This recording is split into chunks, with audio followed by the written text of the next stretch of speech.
আপনি যেহেতু আমাদের আজকের ভিডিওটি দেখছেন তাহলে আপনি অবশ্যই একজন মেসেঞ্জার ব্যবহারকারী। আর আজকের ভিডিওতে আমরা মেসেঞ্জার চ্যাট সেটিংসের 5টি গুরুত্বপূর্ণ সেটিংস সম্পর্কে আলোচনা করব। মেসেঞ্জারে কিন্তু এরকম খুঁটিনাটি সেটিংস অনেক রয়েছে, যার মধ্যে থেকে কিন্তু আমরা 5টি ইম্পর্টেন্ট সেটিংস আজকে আপনাদের মাঝে শেয়ার করব। যে সেটিংসগুলো যদি আপনি এখনো পর্যন্ত না জেনে থাকেন তাহলে অবশ্যই পুরো ভিডিওটি কোনো জায়গায় স্কিপ না করে শেষ পর্যন্ত দেখতে থাকুন। আসসালামু আলাইকুম বন্ধুরা, আপনারা দেখতেছেন all section tricks YouTube channel and Facebook page. আমি এস এম রিয়াজ। তো চলুন ভিডিওটি শুরু করা যাক। তো আমাদের প্রথম সেটিংসটি হচ্ছে মেসেঞ্জার রিপোর্ট সেটিংস নিয়ে। তো ধরুন আপনার সাথে কেউ মেসেঞ্জারে কোনো প্রতারণা করছে কিংবা কোনো কিছু করছে, আপনার সাথে ফেক কোনো কিছু করছে, তো আপনি তার বিরুদ্ধে কিভাবে অ্যাকশন নেবেন মেসেঞ্জারের মধ্যে। কাছ থেকে আপনি প্রতারিত হয়েছেন, জাস্ট তার আইডির মধ্যে প্রবেশ করবেন এবং যে আই বাটন দেখতে পাবেন আপনি জাস্ট এই আই বাটনের উপরে একটি ক্লিক করে দিবেন এবং নিচে একটু স্ক্রল ডাউন করে নিচে আসবেন এবং এখানে রিপোর্ট একটি অপশন পেয়ে যান। আপনি জাস্ট এই রিপোর্ট অপশনটির উপর ক্লিক করে দিবেন। তো এখান থেকে আপনি কোন বিষয়ে ফেসবুক মেসেঞ্জারের কাছে রিপোর্ট করতে যাচ্ছেন আপনি জাস্ট এখান থেকে দিতে হবে। তো আমি জাস্ট এখান থেকে আদার্স দিয়ে এখানে দেখতে পাচ্ছেন নিচে অনেকগুলো অপশন চলে আসছে। এখানে প্রথম আসে টেকনিক্যাল ইস্যু, দ্বিতীয় আসে স্ক্যাম, তৃতীয় আসে ফলস ইনফরমেশন। আমি কিন্তু এখান থেকে ফলস ইনফরমেশন দিয়ে দিচ্ছি। আপনার এখান থেকে যে ইস্যুটি আপনার এখান থেকে পছন্দ আপনি জাস্ট সেই ইস্যুটি দিয়ে দিবেন যেটা আপনার সাথে ঘটছে। তারপরে আপনি এখানে নিচে সাবমিট বাটন দেখতে পাবেন যে আপনি সাবমিট রিপোর্ট আপনি এখানে ক্লিক করে দিবেন। তারপর এখানে দেখতে পাচ্ছেন thank you you receive your report. তারা কিন্তু আপনার রিপোর্টটি অ্যাকসেপ্ট করছে। তারপরে কিন্তু আপনার তারা দেখবে যে আপনার রিপোর্টটি যত সত্য কিনা। সত্য পাইলে কিন্তু তার অ্যাকাউন্টের সমস্যা হবে। তো আপনি কিন্তু চাইলে এবার এখান থেকে তাকে মিউট করতে পারেন, তাকে ব্লক করতে পারেন। যদি আপনি ব্লক করতে চান তাহলে জাস্ট আপনি এই অপশনটির উপর ক্লিক করে দিবেন, সে কিন্তু ব্লক হয়ে যাবে। তো এই ছিল আমাদের প্রথম সেটিংস। আমাদের আজকের ভিডিওতে দেখানো দ্বিতীয় সেটিংসটি হচ্ছে মেসেঞ্জার পিন মেসেজ। তো আপনি ধরুন একজনের সাথে অনেকগুলো এসএমএস করেছেন, সেই এসএমএস এর করে একটি এসএমএস আপনার খুবই গুরুত্বপূর্ণ, সেটা আপনি আপনার সবসময় লাগে।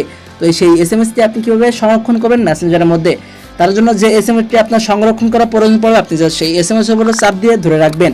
তারপর নিচে একটি অপশন পেয়ে যাবেন পিন, আপনি জাস্ট ইজিলি পিনের উপরে একটি ক্লিক করে দিবেন। আপনি যখন পিনের উপরে ক্লিক করবেন আপনার সামনে এখানে পিন বলে একটা অপশন চলে আসবে, আপনি জাস্ট পিন অপশনটির উপরে ক্লিক করে দিবেন এবং সেই মেসেজটি কিন্তু এখানে পিন হয়ে যাবে।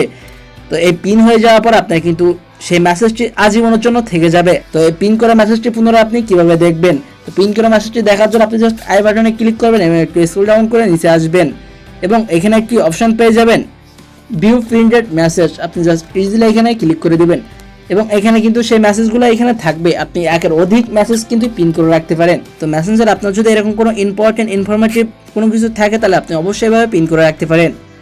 এবার আমাদের তৃতীয় সেটিংসটি দেখবো। তো অনেক সময় দেখা যায় যে আমরা ভুল কর্মে কারো হতে কোনো একটি মেসেজ পাঠাতে গিয়ে অন্য একটি লেখা চলে যায়। তো আমরা কিন্তু সেই লেখাটি পরবর্তীতে মুছে দিতে চাই, কিন্তু আমরা অনেকেই মুছে দিতে গিয়ে আমাদের নিজেদের আইডি থেকে মুছে দেই, তার আইডি থেকে কিন্তু সেই এসএমএসটি মুছে না। তো এই ভুলটা আমরা অনেকেই করে থাকি। তো আমরা কিভাবে এভরিওয়ান দুইজনের থেকে সেই মেসেজটি রিমুভ করবো সে নিয়ে আমরা আজকে জানবো। ধরুন আমরা এই মেসেজটি একজনের কাছে পাঠিয়েছি, এই মেসেজটি আমরা আনসেন্ড করবো। তার জন্য জাস্ট আমরা এই মেসেজের উপর সেভ ধরে রাখবো এবং নিচে যে 3 ডট চিহ্ন দেখতে পাবেন মোর অপশন, আপনি জাস্ট এই মোর অপশনটির উপর ক্লিক করে দিবেন এবং এখান থেকে রিমুভ যে অপশনটি আছে আপনি জাস্ট রিমুভ অপশনটির উপর ক্লিক করবেন। রিমুভ অপশনটির উপর ক্লিক করার পর আপনি জাস্ট তোলায় যে অপশন দেখতে পাচ্ছেন রিমুভ ফর ইউ, আপনি যদি এই অপশনটি ক্লিক করেন তাহলে শুধুমাত্র আপনার কাছ থেকে ওই মেসেজটি ডিলিট হবে, তার আইডি থেকে কিন্তু সেই মেসেজটি ডিলিট হবে না, সে কিন্তু সেই মেসেজটি দেখতে পাবে। আর আপনি যদি এখান থেকে প্রথম যে অপশন আনসেন্ড, আপনি যদি এই অপশনটি ক্লিক করেন তাহলে কিন্তু আপনাদের দুইজনের কাছ থেকে সেই মেসেজটি আনসেন্ড হয়ে যাবে। তো আপনি অবশ্যই আনসেন্ড উপরে ক্লিক করবেন, তাহলে দেখতে পাবেন যে এখান থেকে ওকে দিয়ে দিবেন। তারপরে কিন্তু আপনার এখান থেকে যেরকম ডিলিট হয়ে গেছে এই মেসেজটি, তারাও এখান থেকে কিন্তু এরকম সেই মেসেজটি ডিলিট হয়ে গেছে। তো আমাদের চতুর্থ সেটিংসটি হচ্ছে মেসেঞ্জার বাম্প সেটিংস নিয়ে। নতুন একটি সেটিংস মেসেঞ্জারে যুক্ত হয়েছে। তো আমরা ধরুন এই ব্যক্তিকে আমরা একটি ছবি প্রথমে দিয়েছি, এই ছবি যদি আবার পুনরায় 1 বছর কিংবা 2 বছর পর আমরা তাকে দেখাতে চাতাম তাহলে কিন্তু আমরা কি করতাম, রিফেলের মাধ্যমে কিন্তু এই ছবিটা আমরা তাকে আবার দেখাতাম। তখন কিন্তু এই রিফেলের পরিবর্তে মেসেঞ্জার নতুন একটি আপডেট নিয়ে এসেছে, আপনি কিন্তু বাম্পের মাধ্যমে সেই মেসেজটি পুনরায় দেখাতে পারবেন। তো ব্যাম্প করার জন্য কি করতে হবে, আপনি সেই এসএমএস কিংবা সেই ছবির উপর চেপে ধরে রাখবেন। ধরে রাখার পরে আপনি এই 3 ডট চিহ্ন পেয়ে যান, আপনি জাস্ট এই 3 ডট চিহ্ন উপরে ক্লিক করে দিবেন এবং আপনি একটি অপশন পেয়ে যাবেন বাম্প, আপনি ইজিলি বাম্প অপশনটির উপরে ক্লিক করে দিবেন। আপনি যখন বাম্প অপশনটির উপরে ক্লিক করে দিবেন আপনার সামনে সেই ছবিটা কিন্তু একদম সর্বনিম্ন সর্বশেষে কিন্তু চলে যাবে, সেই ছবি কিংবা সেই ভিডিও কিংবা সেই মেসেজটি কিন্তু চলে যাবে। এভাবে কিন্তু আপনি মেসেজ সহ সমস্ত কিছু কিন্তু বাম্প করে দিতে পারেন। এটি কিন্তু মেসেঞ্জার নতুন আপডেটের মধ্যে নিয়ে এসেছে। তো এবার আমরা পঞ্চম যে সেটিংস সম্পর্কে জানবো সেটা হচ্ছে মেসেঞ্জার ফরওয়ার্ড মেসেজ।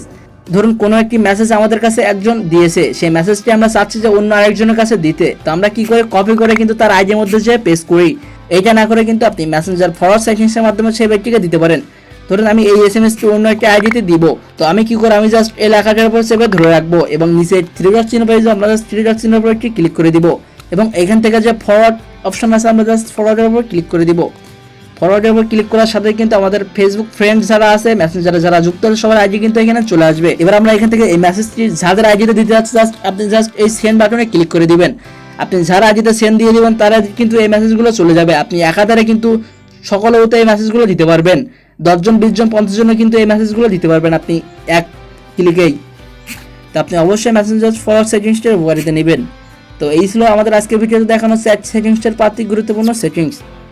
আজকের ভিডিওতে দেখানো 5টি সেটিংসের মধ্যে আপনার কোন সেটিংসটা সবচেয়ে বেশি ভালো লাগছে অবশ্যই কমেন্ট করে জানাবেন। ভিডিওটি ভালো লাগলে অবশ্যই একটি লাইক দিবেন এবং চ্যানেল নতুন হলে অবশ্যই নিচে থাকা লাল সাবস্ক্রাইব বাটনে ক্লিক করে পাশে থাকা বেল অল প্রেস করে আমাদের পরিবারের সদস্য হয়ে যাবেন। দেখা হবে নেক্সট কোনো ভিডিওটিতে। ততক্ষণ পর্যন্ত ভালো থাকুন, সুস্থ থাকুন।